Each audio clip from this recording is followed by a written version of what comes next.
जय हिंद दोस्तों, मेरा नाम है रोहित और आप देख रहे हैं स्टडी क्यों नहीं। और दोस्तों, जैसा कि आपको पता है, ये जो हम लोग केमिस्ट्री के प्रीवियस ईयर क्वेश्चन है, ये उसका सेकंड पार्ट है। आई होप आपने जो फर्स्ट पार्ट है वो भी देखा होगा और आपको वो समझ में भी आया होगा। तो दोस्तों, इस पार्ट में हम लोग 40 क्वेश्चंस कवर करने वाले हैं। टोटल मिला के हम लोग 700 क्वेश्चंस कवर करेंगे। तो विलंब ना करते हुए शुरू करते हैं। उससे पहले आपने मेरे चैनल को सब्सक्राइब नहीं किया तो सब्सक्राइब कीजिए, लाइक कीजिए, शेयर कीजिए। और आप देख सकते हैं जितने भी यहाँ पर क्वेश्चन कराए जाते हैं किसी ना किसी एग्जाम में आ चुके हैं, तो ये आपके लिए सबसे ज़्यादा इंपॉर्टेंट है। तो विलंब न करते हुए शुरू करते हैं।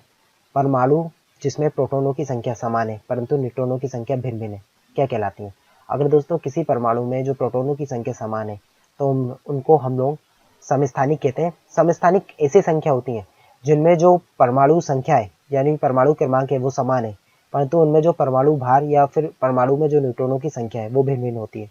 और दोस्तों, वहीं पे हम लोग सम न्यूट्रॉनिक की बात की जाए तो इनमें जो न्यूट्रॉनों की संख्या समान होती है, परमाणु भार और परमाणु संख्या अलग अलग होती है। तो ये आपको पता होना चाहिए दोस्तों कुछ चीज़ें। तो सम स्थानिक आपको पता होना चाहिए। दो परमाणुओं को समस्थानिक कहा जाता है यदि, तो दोस्तों इसका सही आंसर हो जाएगा ए, उनका परमाणु क्रमांक समान हो परंतु उनका जो द्रव्यमान हो वो संख्या भिन्न हो। जैसा कि मैंने आपको बताया, परमाणु क्रमांक समान परंतु परमाणु भार भिन्न। अगर परमाणु भार भिन्न है तो उनमें न्यूट्रॉनों का जो संख्या है वो भी डिफरेंट होगी। तो ये कॉमन सेंस क्वेश्चन होते हैं। निम्नलिखित कथनों में से कौन सा या से समस्थानिकों तथा समभारकों के संबंध में सही है? तो यहाँ पे दो ऑप्शन दिए गए हैं दोस्तों। पहला ऑप्शन दिया गया है कि समस्थानिक की समान द्रव्यमान संख्या होती है और दूसरा ऑप्शन दिया गया है कि समभारिकों की समान परमाणु संख्या होती है। तो दोस्तों, जैसा कि समस्थानिक मैंने बताया, समस्थानिक में जो परमाणु क्रमांक होता है वो समान होता है, ना कि परमाणु द्रव्यमान। तो ये ऑप्शन गलत हो जाएगा। वहीं पर दूसरे में बोला गया कि समभारकों में समान परमाणु संख्या होती है, तो ये भी गलत है। वहां पे समान परमाणु द्रव्यमान होता है, ना कि संख्या। तो इसका आंसर हो जाएगा ना तो एक और ना ही दो। अगला क्वेश्चन पूछा गया है कि एक तत्व के समस्थानिकों के अणुओं के द्रव्यमान में अंतर का कारण क्या है? तो इसका सही आंसर हो जाएगा दोस्तों बी, उनके नाभिक में न्यूट्रॉनों का अलग अलग संख्या। तो ये भी आपको पता होना चाहिए।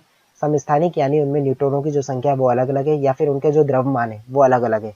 बाकी उनमें जो इलेक्ट्रॉनों की संख्या समान होगी, प्रोटॉनों की संख्या समान होगी, यानी उनका जो परमाणु क्रमांक है वो समान होगा। समान तत्व के सभी आइसोटोपों में क्या होता है? दोस्तों, आइसोटोप मतलब उनमें जो, हम अगर हिंदी में बोले तो सम स्थानिकों की बात की गई है। तो यहाँ पे आपको ऑप्शन दिए गए जैसा कि मैंने आपको बताया, उनमें जो परमाणु क्रमांक है वो समान होगा किंतु परमाणु जो भार है या फिर द्रव्यमान है वो अलग अलग होगा। तो यहाँ पे आइसोटोप इंग्लिश में बोलते हैं, हिंदी में उसे समस्थानिक बोलते हैं, ये भी पता होना चाहिए। जब किसी तत्व के परमाणु की एक से ज्यादा द्रव्यमान संख्या होती है तो उसे क्या कहते हैं? यदि दोस्तों किसी परमाणु की एक से अधिक द्रव्यमान संख्या होती है तो उसको हम लोग आइसोटॉप्स कहते हैं।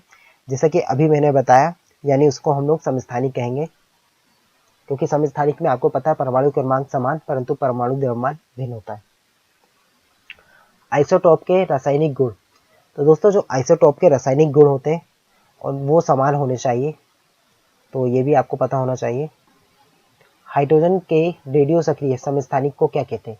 तो दोस्तों, हाइड्रोजन 3 समस्थानिकों को शो करता है। पहला होता है प्रोटियम, दूसरा होता है ड्यूटेरियम और तीसरा होता है टाइटियम। तो दोस्तों, जो टाइटियम होता है ये रेडियो एक्टिविटी शो करता है, तो ये भी आपको पता होना चाहिए।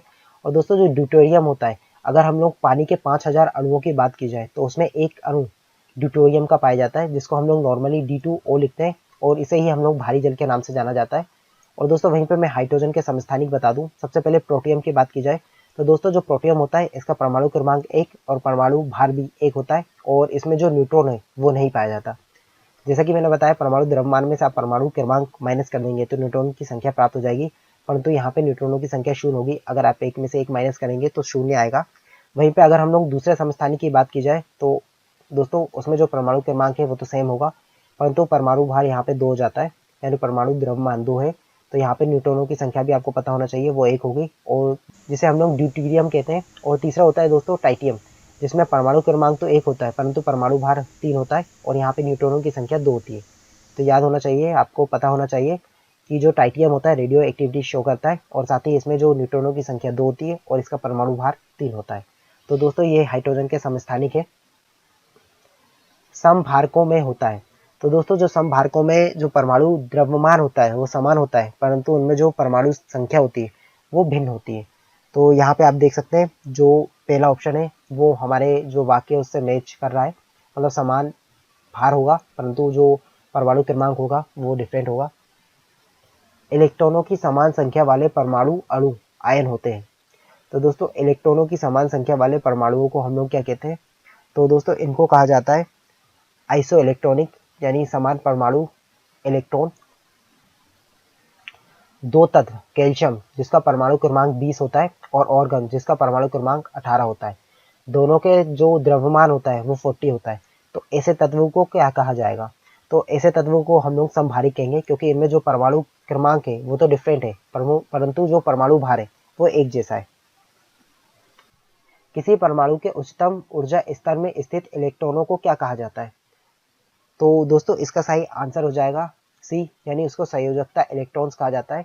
और दोस्तों किसी भी परमाणु के जो अंतिम कक्षा होती है उसमें जो इलेक्ट्रॉन पाए जाते हैं उन्हीं से संयोजकता का पता चलता है।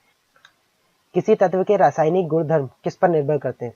तो दोस्तों किसी भी तत्व के रासायनिक गुणधर्म की अगर बात करें तो वो उसके भारी कोश में स्थित इलेक्ट्रॉनों की संख्या पर निर्भर करते हैं, यानी तत्व के भारी कोश में स्थित इलेक्ट्रॉनों की संख्या पर। आप देख सकते हैं CDS 17 में पूछा गया था। रेडियो सक्रियता की परिघटना की खोज किसने की थी? तो ये भी आपको पता होना चाहिए, ये की थी हेनरी बेकरेल ने। तो आपको याद होना चाहिए हेनरी बेकरेल, इन्होंने सबसे पहले रेडियो सक्रियता की खोज की थी। और ये क्वेश्चन आप देख सकते हैं कितनी बार रिपीट हुआ, NDA 2013, SSC 2015, RRB NTPC 2016। जैसा कि मैं बताता हूँ क्वेश्चन रिपीट होते हैं। नेक्स्ट क्वेश्चन है दोस्तों, रेडियो धर्मिकता की यूनिट क्या है? तो दोस्तों जो रेडियो धर्मिता होती है इसकी यूनिट होती है क्यूरी, क्योंकि मैडम क्यूरी ने इसके बारे में काफ़ी जानकारी दी थी और उन्हें इसके लिए नोबेल पुरस्कार भी दिया गया था। इसलिए जो रेडियो सक्रियता की यूनिट रखी गई है वो क्यूरी के ऊपर रखी गई है। देख सकते हैं SSC 2013 और 2016 में क्वेश्चन आया था। रेडियो धर्मिता नापी जाती है। तो दोस्तों रेडियो धर्मिता नापी जाती है गीगर मूलर काउंटर द्वारा। तो ये भी आपको पता होना चाहिए। रेडियो धर्मी वस्तुओं को किससे बने पात्र में रखा जाता है? तो दोस्तों जितनी भी रेडियो धर्मी वस्तु होती है उनको जो शीशे होते हैं उनसे बनी वस्तुओं में रखा जाता है। रेडियो धर्मी तत्व किसका उत्सर्जन करते हैं? तो यहाँ पे लिखा है परावैंगनिक किरणों का, अल्फा बीटा एवं गामा विकिरणों का, रेडियो धर्मी तरंगों का, या फिर अवरक्त तरंगों का। तो दोस्तों जितने भी रेडियो धर्मी तत्व होते हैं उनके द्वारा अल्फा बीटा एवं गामा रेज निकलती है। तो ये भी आपको पता होना चाहिए। वहीं पे आपको पता होना चाहिए जो अल्फा होता है इस पर पॉजिटिव चार्ज होता है, बीटा पे नेगेटिव, और जो गामा होता है इस पे कोई चार्ज नहीं होता, इसलिए जो गामा रेज है सबसे खतरनाक रेज मानी जाती है। निम्नलिखित में से किसमें ऋणात्मक आवेश होता है? तो जैसे मैंने बताया जो बीटा होता है, बीटा कण में या फिर बीटा जो रेडियो किरणें होती हैं उनमें नेगेटिव चार्ज पाया जाता है। ये भी आपको पता होना चाहिए दोस्तों। निम्नलिखित में से किसके उत्सर्जन से समभारिक उत्पन्न होते हैं? तो दोस्तों जो बीटा कण होते हैं इनके उत्सर्जन से समभारिकों का निर्माण होता है। समभारिक जैसे ही मैंने बताया परमाणु क्रमांक अलग परंतु परमाणु भार समान। रेडियोधर्मी पदार्थों में किस दौरान कोई परिवर्तन नहीं होता? द्रव्यमान में या फिर आवेश में कोई परिवर्तन नहीं होता। तो दोस्तों जो गामा उत्सर्जन होता है उसमें कोई परिवर्तन नहीं होता, क्योंकि आपको पता है जैसे मैंने अभी बताया गामा रेज जो होती हैं इनमें किसी भी प्रकार का आवेश नहीं पाया जाता। तो दोस्तों यहाँ पे अगर भेदन क्षमता की बात की जाए तो सबसे ज़्यादा भेदन क्षमता होगी दोस्तों गामा किरणों की, उसके बाद बीटा, उसके बाद अल्फा। तो ये भी आपको पता होना चाहिए। न्यूनतम परागम्य शक्ति किस विकिरण की होती है? तो दोस्तों न्यूनतम परागण शक्ति की अगर बात की जाए तो अल्फा किरणों की होती है। तो आपको पता होना चाहिए अल्फा कण में क्या होते हैं। तो दोस्तों जो अल्फा कण होते हैं इनमें 2 प्रोटॉन व 2 न्यूट्रॉन होते हैं। तो ये भी आपको पता होना चाहिए, यानी ये हीलियम के जो परमाणु है, जो हीलियम का परमाणु उसकी तरह रिएक्ट करता है। तो आपको ये भी पता होना चाहिए। अल्फा पार्टिकल्स, तो दोस्तों अल्फा पार्टिकल्स बिल्कुल हीलियम के केंद्रक जैसा होता है, जैसे कि मैंने अभी लास्ट क्वेश्चन में बताया। अल्फा कण में 2 धनात्मक आवेश होते हैं जिनका द्रव्यमान निम्न में से किस एक के लगभग बराबर होता है? तो जैसे कि मैंने बताया दोस्तों हीलियम के एक परमाणु के द्रव्यमान के बराबर होता है, क्योंकि उसमें 2 प्रोटॉन पाए जाते हैं और 2 न्यूट्रॉन, जैसे कि हीलियम में भी पाए जाते हैं। रेडियो एक्टिविटी सामग्री से उत्सर्जित बीटा किरणें क्या है? तो दोस्तों केंद्रक के चारों ओर घूमने वाले इलेक्ट्रॉन। तो ये भी आपको पता होना चाहिए। जो बीटा किरणें उत्सर्जित होती हैं वो इलेक्ट्रॉनों के द्वारा होती हैं, इसलिए इसका आंसर हो जाएगा केंद्रक के चारों ओर घूमने वाले इलेक्ट्रॉन। गामा किरणें किससे बनी होती हैं? तो दोस्तों जो गामा किरणें होती हैं ये विद्युत चुंबकीय तरंगें होती हैं, तो ये भी आपको पता होना चाहिए। और देख सकते हैं यूपीपीएससी और सीपीएफ 2015 में पूछा गया ये क्वेश्चन, किसी नाभिक के गामा क्षय से क्या होता है? तो दोस्तों किसी नाभिक के अगर गामा क्षय की बात की जाए, ना तो नाभिक का द्रव्यमान संख्या बदलती है और ना ही उसकी परमाणु क्रमांक बदलता है, जैसे कि मैंने अभी पिछले क्वेश्चन में बताया था आपको। निम्नलिखित में से कौन सा एक रेडियो सक्रिय तत्व है? तो यहाँ पे लिखा है शीशा, पोटेशियम, प्लूटोनियम या फिर मोलिब्डेनम। तो दोस्तों इसका सही आंसर हो जाएगा प्लूटोनियम, जो है वो रेडियो सक्रिय तत्व है। कार्बन डेटिंग निम्न में से किसकी आयु निर्धारण हेतु प्रयुक्त किया जाता है? तो दोस्तों जो कार्बन डेटिंग का हम लोग उपयोग करते हैं वो हम लोग जीवाश्म के लिए करते हैं, तो ये भी आपको पता होना चाहिए। कार्बन तिथि निर्धारण में कार्बन का कौन सा या फिर कौन से स्थानिकों का उपयोग होता है? तो दोस्तों कार्बन अगर डेटिंग की बात की जाए तो उसमें कार्बन के C14 उसका उपयोग होता है।